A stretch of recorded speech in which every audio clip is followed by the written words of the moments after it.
জাতুরিকার যুদ্ধের সময় আল্লাহর নবী মুহাম্মদুর রাসূলুল্লাহ সাল্লাল্লাহু আলাইহি ওয়াসাল্লাম জাতুরিকার যুদ্ধ শেষ করে সবাই নিজের ঘরের মধ্যে ফিরে যাবে। রাত্র অনেক গভীর হয়ে গিয়েছে। আল্লাহর নবী সাহাবীদেরকে বলতেছেন, ও সাহাবীরা, তোমরা সবাই ঘিরাও হয়ে যাও, তোমরা সবাই ঘিরাও হয়ে যাও, আমরা আজকে এখানে রাত্রি যাপন করব। দুইজন সাহাবীকে আল্লাহর নবী দাঁড় করালেন, আর ওই দুইজন সাহাবীকে রাত্র পাহারা দেওয়ার জন্য প্রহরী হিসাবে নিযুক্ত। রাত্রের প্রহরী হিসাবে রয়েছেন এই দুইজন প্রহরী, একজন অপরজনের সাথে কথা বলছে। আল্লাহর নবী মুহাম্মদুর রাসূলুল্লাহ সাল্লাল্লাহু আলাইহি ওয়াসাল্লাম আমাদেরকে দায়িত্ব দিয়েছে আমরা যেন আজকের রাত্রের প্রহরী হিসাবে কাজ করি। এক সাহাবী অন্য সাহাবী ভাইকে বলতেছে, এ সাহাবী ভাই, আজকে আমরা দুইজন প্রহরীর দায়িত্বে রয়েছি, আমরা খামোকা কেন দুইজন রাত্রটা নষ্ট করব? বরং তুমি ঘুমিয়ে যাও, আমি দাঁড়িয়ে থাকি, আমি প্রহরীর কাজে নিযুক্ত থাকি। দুইজনের সাথে কথা হয়ে গেল, দুইজনের একজন ঘুমিয়ে গেল, অন্যজন প্রহরীর কাজ করছে, পাহারা দিচ্ছে। যে বান্দা, যে সাহাবী পাহারা দিচ্ছে, এই সাহাবী মনে মনে ভাবলো, আমি খামোকা কেন রাত্রটা এমনিতেই নষ্ট করে দিব? এই রাত্রটা এমনি নষ্ট না করে যদি আমি সালাতের মধ্যে এই সময়টা নষ্ট করি, আমার জন্য ভালো হবে, আমার মালিককে খুশি করতে পারবো। কারণ মালিককে সন্তুষ্ট করা যায় ইবাদতের মাধ্যমে। আল্লাহ রাব্বুল আলামিন বলেন, ইন্নাল্লাযীনা আমানু ওয়া আমিলুস সালিহাতি সায়াজআলু লাহুমুর রাহমানু বুদ্দা। আল্লাহ রাব্বুল আলামিন বলেন, দুনিয়ার কোন মানুষ যখন আল্লাহ রাব্বুল আলামিনের প্রিয় হয়ে যায়, কেমনে প্রিয় হবে? নামাজ পড়লে আল্লাহ রাব্বুল আলামিনের প্রিয় হওয়া যাবে, জিকির করলে রাব্বুল আলামিনের প্রিয় হওয়া যাবে। সামনে মাহে রমজান আসছে, মাহে রমজানের 30 রোজা যখন আমরা রাখবো, মাহে রমজানের তারাবি যখন আমরা পড়বো, মাহে রমজানের ইবাদত যখন আমরা করব, তখন রব্বুল আলামিনের প্রিয় বান্দা আমরা হতে পারবো। আল্লাহ রাব্বুল আলামিন বলেন, ইন্নাল্লাযীনা আমানু ওয়া আমিলুস সালিহাতি সায়াজআলু লাহুমুর রাহমানু বুদ্দা। আল্লাহ রাব্বুল আলামিন বলেন, যারা ইবাদত করবে ওই বান্দারা আমি রাব্বুল আলামিনের প্রিয় বান্দা হয়ে যাবে।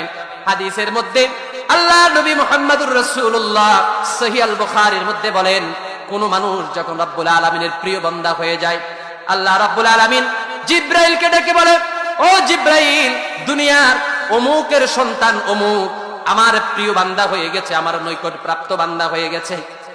এই বান্দাকে আমি ভালোবাসতে আরম্ভ করলাম, এই বান্দাকে আমি ভালোবাসতে শুরু করলাম। ও জিব্রাইল, আজ থেকে তোমরা ওই বান্দাকে ভালোবাসা আরম্ভ করে দাও। জিব্রাইল আমিনকে যখন রব্বুল আলামিন এই কথা বলে ফেলেন, জিব্রাইল আমিন আসমানের মধ্যে যত ফেরেশতা রয়েছে সমস্ত ফেরেশতাদেরকে ডেকে বলেন, ও ফেরেশতারা শুনো শুনো, আল্লাহ রাব্বুল আলামিন দুনিয়ার জমিনে অমুক বান্দাকে আল্লাহ রাব্বুল আলামিন ভালোবাসতে আরম্ভ করে দিয়েছে, আমি জিব্রাইলও ভালোবাসতে আরম্ভ করে দিয়েছি, তোমরাও তাকে ভালোবাসতে শুরু করো। এইভাবে আল্লাহর নবী মুহাম্মদুর রাসূলুল্লাহ সাল্লাল্লাহু আলাইহি ওয়াসাল্লাম বলেন, আল্লাহ রাব্বুল আলামিন দুনিয়ার জমিনে ওই বান্দার জন্য প্রত্যেকটা মানুষের অন্তরের মধ্যে ভালোবাসা পয়দা করে দেয়। এই জন্য মুসলমানেরা, আল্লাহ রাব্বুল আলামিনের প্রিয় বান্দা হতে হলে আল্লাহ রাব্বুল আলামিনের ইবাদত আমাদেরকে করতে হবে।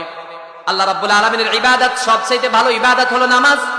আল্লাহ নবী সাল্লাল্লাহু আলাইহি ওয়াসাল্লাম বলেছেন, আস-সালাতু খায়রুম মাওদু'। আল্লাহর কাছে যদি তোমরা প্রিয় বান্দা হিসেবে হতে চাও, তাহলে তোমাদেরকে নামাজ পড়তেই হবে। আমি বলতেছিলাম ভাইরা, দুইজন সাহাবী আল্লাহর নৈকট প্রাপ্ত বান্দা হওয়ার জন্য, আল্লাহর প্রিয় বান্দা হওয়ার জন্য তারা দুইজনের একজন নামাজের মধ্যে দাঁড়িয়ে গেল। দূর থেকে কাফের বেঈমানেরা সামনের দিকে আসার জন্য, তাদের পথটাকে ক্লিয়ার করার জন্য দূর থেকে তারা দেখতেছে সামনে কেউ আছে কিনা।